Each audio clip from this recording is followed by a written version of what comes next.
Hey there again, everybody. We're back with another update on the XB-70 Valkyrie build. And there's a whole lot of white plastic going on here, you guys. Over the last day or two, I've been working on getting this, all of our seam work done on this and then finally getting it painted. I painted it this morning and it's been drying all day, and I thought I'd show you guys how it turned out. Really happy with it. That little syringe method that I used to fill in all these little seams that I talked about worked like a charm. I didn't have to do any kind of sanding at all. I just applied it. A thin little bead where the fuselage meets the wing there. Down here on this this seam right here, you can see we got a really nice smooth transition going on all the way to our air intakes where they meet the wing down there. Everything came out really nice. So I just made a little bead of that putty, and then I waited for it to dry for about maybe 10 or 15 minutes. And then I came back with a combination of a wet Q-tip and a wet towel and just wiped off all the excess, and then smoothed it all right out, and then just primed and painted it. So that worked out really, really good.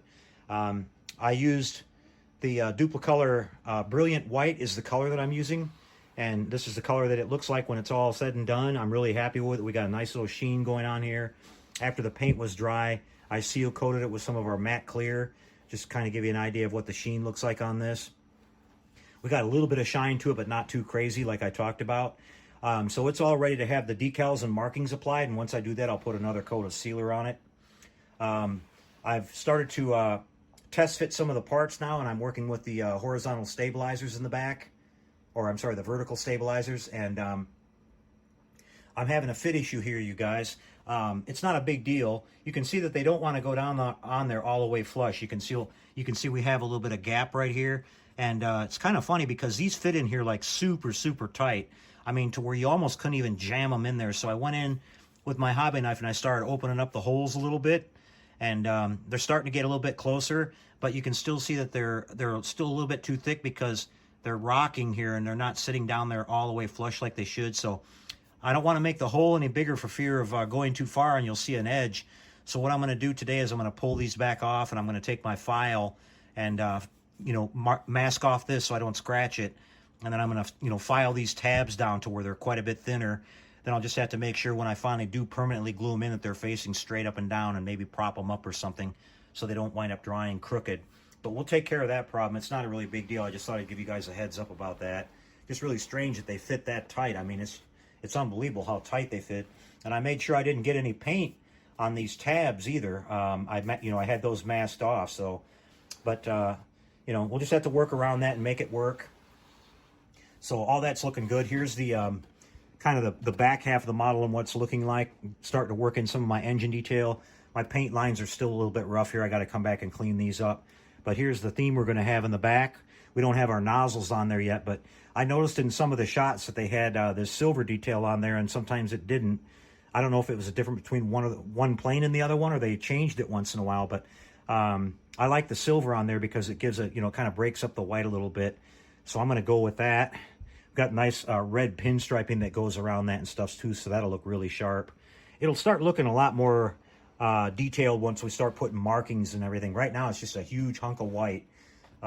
Over here is the cockpit, and I was able to get quite a bit of little detail into this, which this is the size of it, you guys. It's about the size of my thumb, so I was pretty happy with that. I was able to work in some of the instruments and everything. They don't give you any decals or anything, so I just had to hand paint all that on there, and we just did the best we could with it. You're not going to be able to see a whole lot of it once it's down in there anyway, but I just thought I'd show you what that looks like. They had these really unique rocket-powered ejection seats in this because of the supersonic speeds. They had to clear a long ways away from the airplane and quickly to get rid of, get outside of the shock envelope.